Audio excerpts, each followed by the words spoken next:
오늘 이사야 44장 말씀 함께 읽었습니다. 1절과 2절 다시 한번 제가 읽어드립니다. 나의 종 야곱, 내가 택한 이스라엘아, 이제 들어라. 너를 만들고 너를 모태에서부터 지어낸 너를 도와줄 여호와가 이같이 말하노라. 나의 종 야곱, 나의 택한 여수로나 두려워하지 말라. 여러분들, 우리 하나님은 어떤 분이실까요? 우리 하나님의 본성은 도우심에 있습니다. 하나님은 우리를 도우시는 분이에요. 우리의 도움은 천지를 지으신 여호와께로부터 오는 것입니다. 우리가 약하고 두려워하며 넘어질 때 우리를 지켜주시고 보호해 주시고 도와주실 분이 누구입니까? 천지를 창조하시고 우리를 지으신 여호와 하나님이시다, 이렇게 말씀하고 있어요. 하나님의 도우심은 완전한 도우심이어서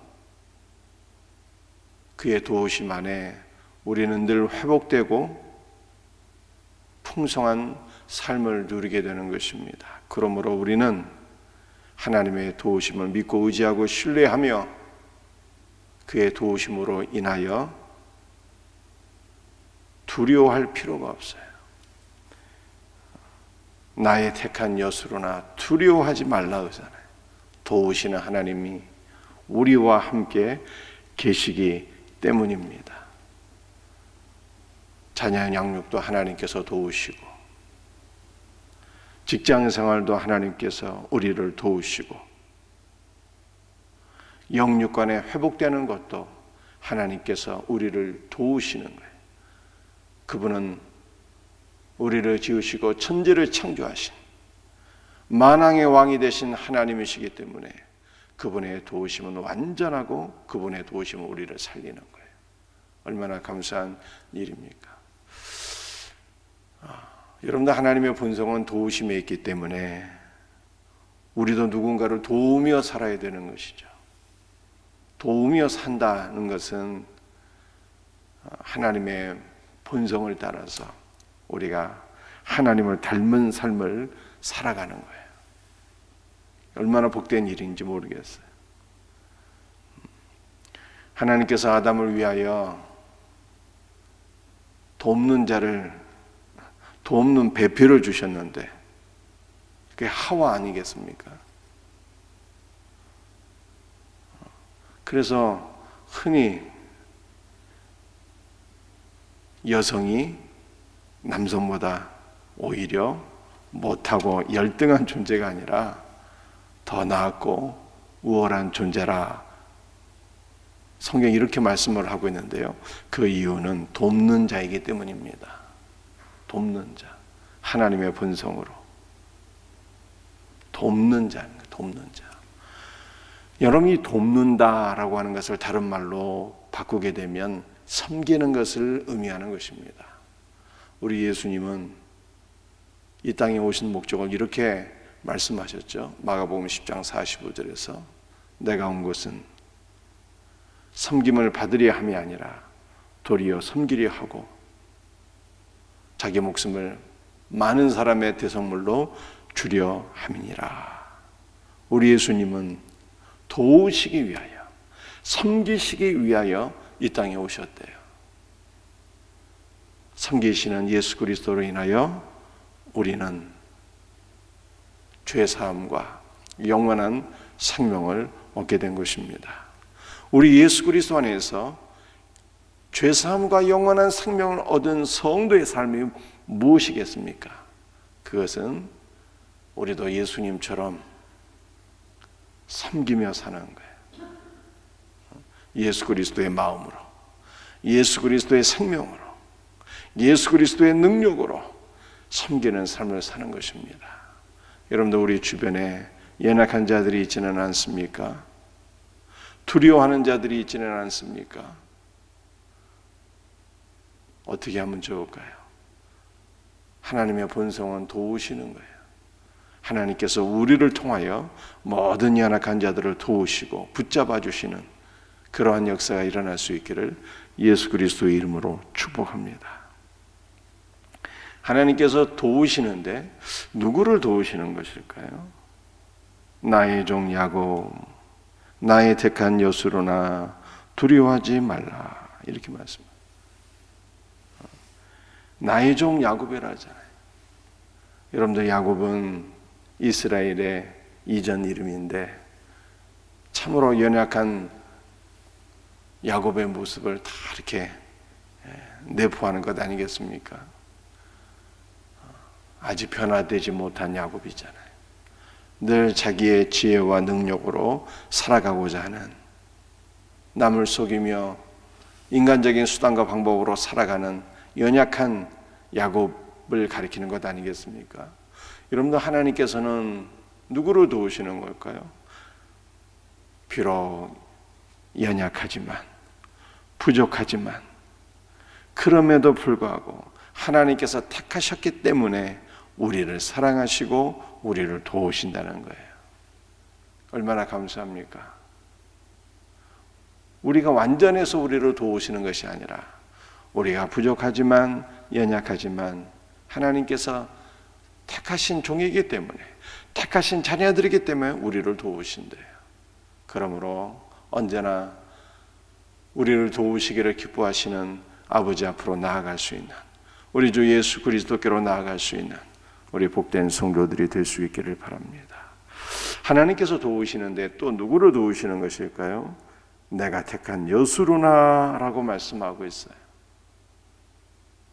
여수론, 내가 택한 여수론이래. 여러분들, 이 여수론이라고 하는 것은 이스라엘을 가리키는 것이죠. 이 여수론이라고 하는 것이 성경에 딱 3번 기록되어 있어요. 구약 성경 신명기 32장, 33장, 그리고 이사야 44장, 딱 3군데 여수론이라고 하는 단어가 기록되어 있습니다. 여수론이라고 하는 것은 70인역 성경을 보게 되면 사랑받는 이스라엘이에요. 하나님께 사랑받는 이스라엘. 그러니까 여수론이라고 하는 것은 하나님께서 나의 사랑하는 이스라엘아, 이렇게 말씀하는 것이죠. 나의 사랑하는 이스라엘. 여러분들, 이스라엘은 또 어떤 이름입니까?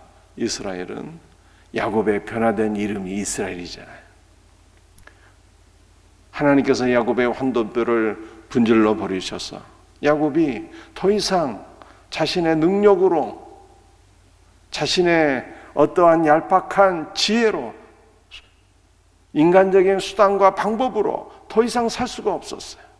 그래서 오직 인간의 몸을 입고 이 땅에 찾아오신 예수 그리스도를 간절히 붙잡고 주여 나에게 복을 주옵소서 매달리지 않습니까?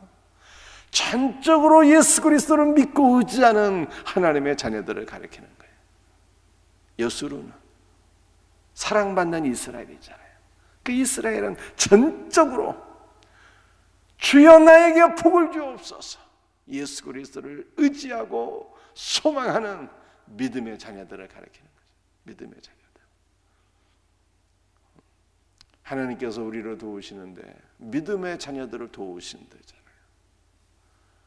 그러므로 사랑하는 성도들이여, 오늘도 우리를 도우시기를 기뻐하시는 우리 주 예수 그리스도께로 나아가서 주님의 은혜로, 주님의 도우심으로 승리하는 복된 삶을 살 수 있기를 예수 그리스도의 이름으로 축복합니다.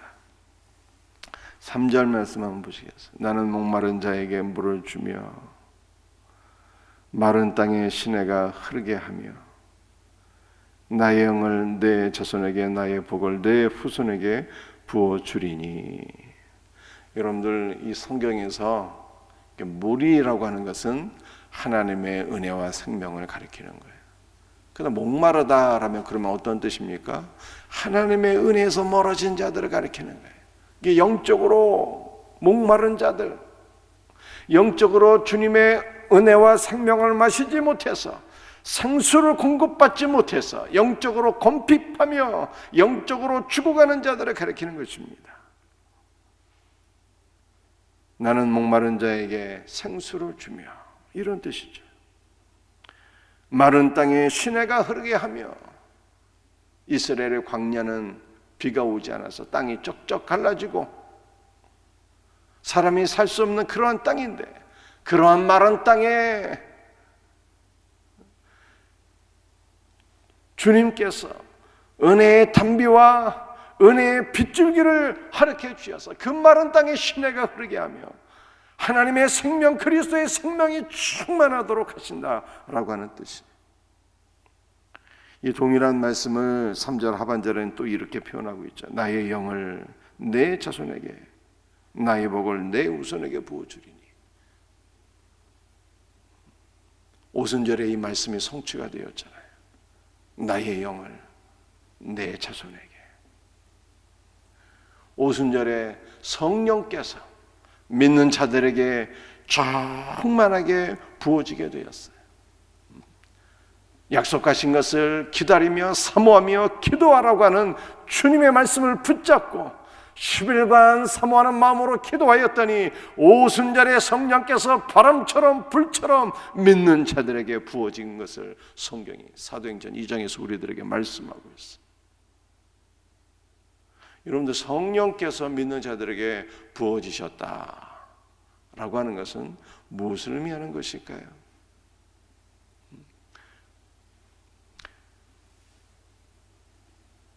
여러분들, 성령, 이 성령이라고 하는 단어가 성경, 특별히 신약 성경에서는요, 주의 영, 그리스도의 영으로 많이 기록되어 있어요. 특별히 원문을 보게 되면, 원어 성경을 보게 되면요, 사실은 성령이라고 하는 단어도 주의 영, 그리스도의 영, 하나님의 영, 이렇게 표현되는 것이 굉장히 많이 있습니다. 이것은 성령께서 어떤 분인가를 우리들에게 보여주시는 거예요. 성령은 주님의 영, 예수의 영, 그리스도의 영인데, 즉 성령은 우리들에게 예수 그리스도를 믿게 하시고 우리들에게 예수 그리스도로 충만하게 하시는 분이라는 거예요. 성령은 우리들에게 그리스도를 부어주시는 거예요. 그리스도를. 나의 영을 내 자손에게, 나의 복을 내 후손에게 부어주신다 그러잖아요. 여러분들, 하나님의 복이 무엇이겠습니까? 하나님의 복은 하나님 자신이요, 하나님의 복은 바로 우리 주 예수 그리스도인 거예요. 그러므로 오순절에 성령께서 믿는 자들에게 부어주셨는데, 이것은 성령께서 우리들에게 예수 그리스도를 믿게 하시며 예수 그리스도를 우리에게 부어주셨다는 거예요.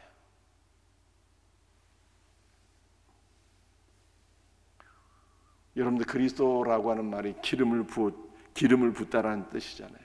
그리스도, 성령께서 예수 그리스도를, 예수님을 우리들에게 부어주시는 거예요. 부어주시는 거예요. 그러므로 우리는 그리스도로 기름 부음을 받는 것입니다. 성령 안에서 그리스도로 기름 부음을 받는 거예요. 사랑하는 성도들이요, 참된 성령의 역사는 어떠한 신비적인 것이 아니라 참된 성령의 역사는 예수 그리스도를 믿게 하시며 예수님을 우리들에게 부어주시는 거예요. 충만하도록. 예수 그리스도로 충만하게 부어진 자는 그리스도인이 되는 거예요.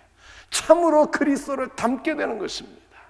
여러분들이 그리스도를 닮은 것이 무엇입니까? 이것을 오늘 본문 말씀과 연결해서 적용해 보게 되면 예수 그리스도를 닮은 것은요, 섬기는 거예요. 돕는 것입니다. 그리스도의 본성으로, 그리스도의 사랑으로, 그리스도의 능력으로, 그리스도의 말씀으로 연약한 모든 자들을 도우며 섬기며 살 수 있는 우리 성도들, 우리 생명샘교회가 될 수 있기를 주 예수의 이름으로 축복합니다. 말씀을 마치도록 하겠어요. 사랑하는 성도들이, 우리는 성령으로 예수 그리스도를 기름 부음 받아야 돼요. 성령의 역사로 예수 그리스도로 기름 부음 받는 자들, 그러므로 성령 안에서 예수 그리스도로 충만케 되는 우리 성도들이 되어야 합니다. 성령이 오늘도 우리들에게 그리스도로 기름 부어 주옵소서. 날마다 기도하셔야 돼요. 그러므로 우리가 그리스도로 기름 부음 받아서 참된 그리스도인, 그리스도가 충만한 성도가 되어서 예수 그리스도의 섬기는 삶, 도우시는 삶으로 나아갈 수 있는 은혜가 우리 모두에게 있기를 예수 그리스도의 이름으로 축복합니다. 기도하시겠습니다. 아버지 하나님 감사합니다. 오늘 시간도 주께서 주신 말씀을 붙잡고 간절히 기도합니다. 성령 안에서 참으로 그리스도로 기름 부음 받기를 간절히 기도합니다. 그러므로 그리스도로 충만한 참된 그리스도인이 되어서 예수 그리스도의 섬기는 삶으로, 도우시는 삶으로 나가게 하소서. 우리 주변에 연약한 자들, 두려워하는 자들, 이 모든 자들을 그리스도의 사랑과 능력과 생명의 말씀으로 돕고 섬기는 우리의 삶이 될 수 있기를 간절히 기도합니다. 주 예수님, 특별히 오늘 새벽에 연약한 자들을 주께서 도와주옵소서. 피 묻은 손으로 다가가 안수하여 주옵소서. 내가 너를 낫게 하리라 그 말씀대로 연약한 자들이 예수 그리스도 안에서 낫고 회복되어지는 역사가 있게 하여 주시옵소서. 모든 것을 감사하고 거룩하신 예수 그리스도의 이름 받들어 간절히 기도드리옵나이다. 아멘.